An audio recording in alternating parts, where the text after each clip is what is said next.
Another sudden death, another vacant throne. By now, England was starting to look less like a kingdom and more like a waiting room.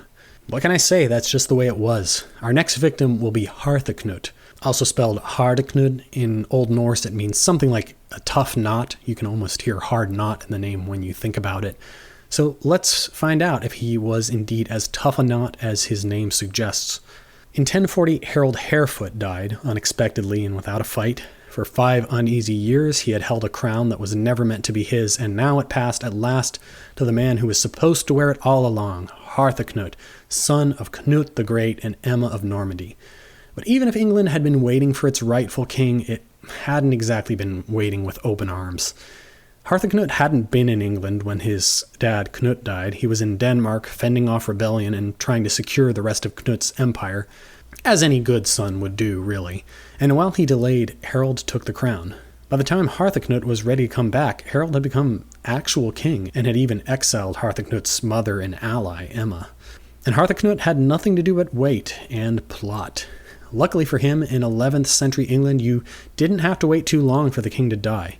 We could even say Harthacnut was just taking his gap year. When in 1040 Harold died unexpectedly, the throne was suddenly open again, and this time Harthacnut didn't wait. He crossed the channel with a fleet, landed in England, and claimed that rightful crown that had been denied him. And to show that justice had been served, he ordered Harold's body dug up from his grave, beheaded, and then thrown into a marsh. Unfortunately for Harthacnut, although maybe intended to show legitimacy, this likely just came off more as petty cruelty, and it didn't go so well with his subjects. Part of this is probably because it fed into the narrative of the leader that he would become. He raised massive taxes to pay off this mercenary fleet he brought with him, alienating even those who had originally supported his return. Then a riot in Worcester ended in royal violence.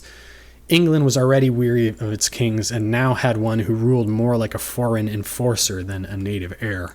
And for all his preparation, all his delay, and all his revenge, Harthacnut barely made it for 2 years. In 1042, while attending a wedding feast, standing mid-toast as the story goes, Harthacnut suddenly collapsed, died on the spot. No battle, no illness, just another king gone, with no warning and no clear formal plan for succession. He was in his mid-20s. Okay, again, this can't have been natural, can it? Died in front of a wedding feast. Well, from a modern lens, it does sound pretty suspicious, but there's actually no suggestion of violence or assassination in contemporary accounts. Just a sudden natural death at a public event. Maybe he choked while drinking or had a seizure or stroke. With much shorter life expectancies at the time, even a king couldn't be guaranteed a long life. Harthacnut's death wasn't as unusual as it may seem to us now. But these shorter lifespans, even when death occurred by natural causes, certainly did nothing to help foster long-term stability in England. And with Harthacnut's sudden demise, the Danish line of kings, Svein, Cnut, Harold, and Harthacnut, was over. Into that void stepped a quiet and long-exiled prince, son of Emma's first marriage and a symbol of an older, more native English past, Edward.